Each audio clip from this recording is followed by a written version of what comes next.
everyone. How are you doing today? Good. Just make sure I know how to use this. Okay, self-explanatory. So today I'm here to talk to you about Mint. It's a fresh approach to market research. So as you can see, M for market, int for intelligence. Little play on words there. So my original Capstone project was about personal privacy and how to ensure personal privacy on the internet. And as I went through my research phase, I really came to the conclusion that there's no such thing as privacy on the internet. There are, people who are maliciously trying to get at your data through malware and spyware, but there are perfectly legal ways that people collect and use your data to profit. For instance, logging your search results on Google or tracking your activities and your friend networks on Facebook.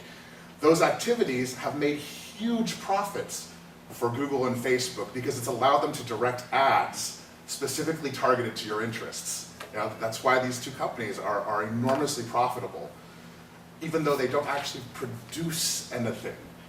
So I threw out the idea of personal privacy and instead looked for a way that people could benefit from the data that's already being used.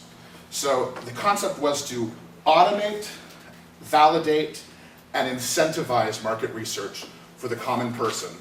The fundamental concept behind this is that people should be compensated for the use of their data. If you're profiting from my data, I should get something back beyond just being able to use your search service for free or talk to my friends on your network.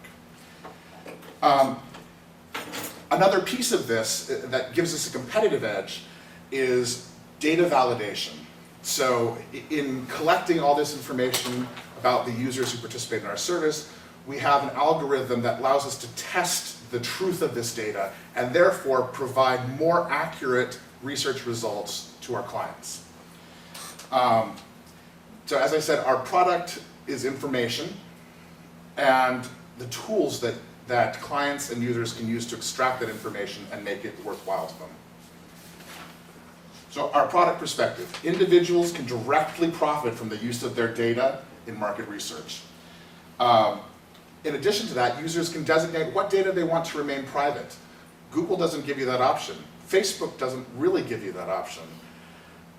This is a place where, as a long-term vision, we hope it might become the database of reference for privacy issues, where people can say, I'm okay with my phone number being a public piece of data, but I don't want my address to be public. And you can, item by item, through our interface, elect privacy or public exposure for your information.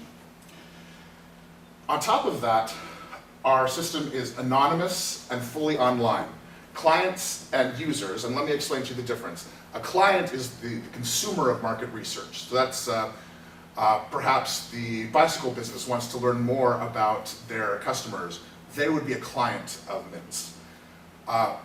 Whereas anybody could be a user. A user is an individual who shares their information in order to get some payback for it.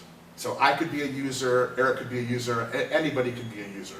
And it's all anonymous. You don't see anything about the person that they don't want you to see. Okay? Clients can access affordable, statistically validated research. There's a tiered service model so that you can go from the self-serve system, completely self-serve on the web interface. They can look up and find demographic lists of different people. They don't have to interact with our research specialists at all. Or they can go all the way to the other extreme, which is a full service experience where we will develop the research instruments, we will statistically validate the data, crunch the numbers, and provide a report that tells them exactly what needs to happen, and even consult on the strategy implementation. So we're a full service shop. And we have experts on staff that can help design research and guarantee statistically significant results.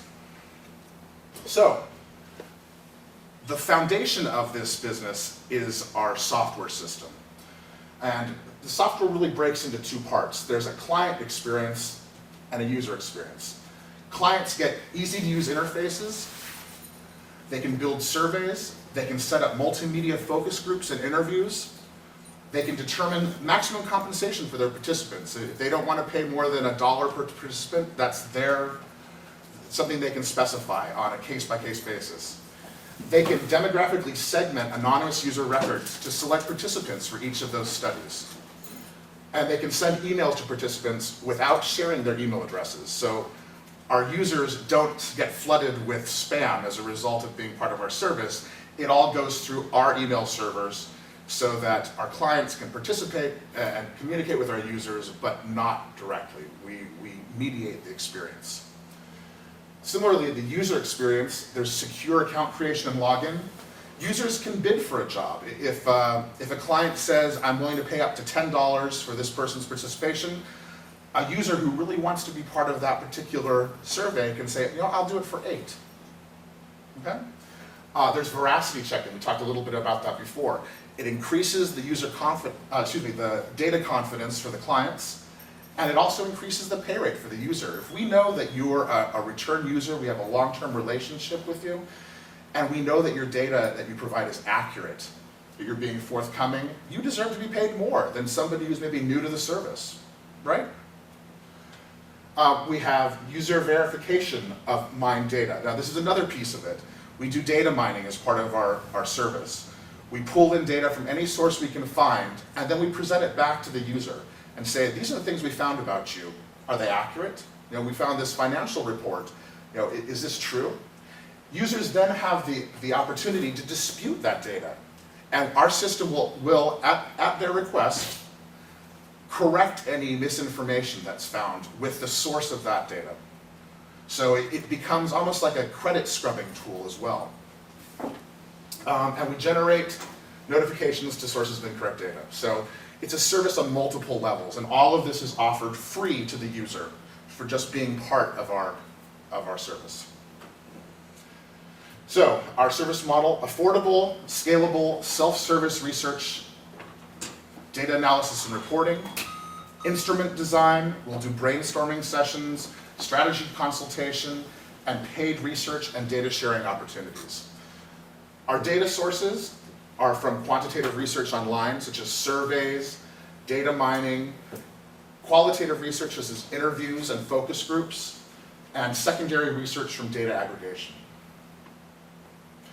Our SWOT analysis. So our strengths are our unique orientation towards the user. So we treat our users with respect, and we believe in fair compensation for their data. Users are empowered to designate privacy levels. I think I already discussed that. The system is scalable and easy to use, and the tiered service levels enable people with every kind of need to connect with us. Weaknesses: we need a critical mass of users in order to have statistically valid research. And we need client jobs in order to get users in. If we don't have clients, we can't pay users, right? So that's a weakness. We need to get to a critical mass of about 16,000 people to produce statistically valid research.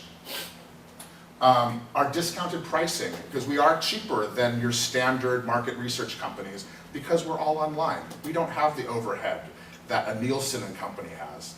So we can offer our services less expensive, but that could also signal poorer quality. Wouldn't be true, but it could signal it. It's difficult to attract major clients without a critical mass of users. So again, our initial kind of thrust in this business is going to be to collect a baseline user group that we can then use to generate good research. Opportunities. I think there are many uses that haven't been explored yet, such as political polling. Positioning as a one-stop customer intelligence resource, I think, is another opportunity for us. Industry-specific secondary research reports. We have this research team that's already put together, so we can use that team when they're not developing research for clients to industry overview research, and then sell those reports for several $1,000s a piece every time, as long as it's quality. Then credit reporting and correction interface is another opportunity. Our threats: challenge of attracting clients as an unproven research firm. although we have the best people and we have a great idea, it's going to be hard to get people to migrate to our service. Anti-competitive behavior from more established firms. We don't like to think that this happens, but obviously in business it does. And security breach could devastate our brand. We're all about providing security and privacy. A security breach could devastate us. This is our organizational structure. We have an advisory board and investors at the top. It's comprised of representatives from customers, trade groups, government and regulatory, market research, customer advocacy, technology, applied mathematics, psychology, business, and finance. A little bit of everything, every discipline that's involved in this business. We're hoping that that advisory board and investors can then help get the word out there about what we're providing and bring us at least an initial cadre of customers. President and CEO stands over 3 functional areas: operations, research, and customer experience. And then under each of those leadership roles, we have kind of the sub-roles. Operations, we have compliance, finance, human resources, and information technology. They maintain the infrastructure, both administratively and technologically, for our business to operate. Research is the core function of our business. So we have demography, information design, research methodology, and survey instrument design, the core functions within the research group. And then customer experience, just like a larger, more traditional market research firm, it's all about the relationship with the customer. They need to trust us, and they need to feel that we're providing value for them beyond just a report that we deliver at the end. So we have our business development, marketing, customer service, and public relations group there. Public relations will also be heavily involved in promoting the academic skills of the research group. So there's a feedback loop. You know, as these people become more well known for the research and the data they're producing, it brings up the value of the company as a whole. This is our budget projection. As you can see, in year 1, customer intelligence is a fairly small portion, less than a quarter of the total revenues we're projecting. And consulting services are carrying the heaviest part of the load. Even so, we're still running a deficit of about $1,100,000. In year 2, you can see the numbers shift a little bit, and we're moving more towards an even split of customer intelligence and consulting. And the idea is, as the business gets established, we'll be able to do more with our customer intelligence because we'll have that baseline user group that can produce statistically valid research. And we can start easing off of the consulting services and refocusing some of the attention of those folks towards customer intelligence. In year 3, we're looking at about a 50-50 split, ideally. And then in year 4, the customer intelligence really takes off. And this is where we see the economies of scale that come from the online system.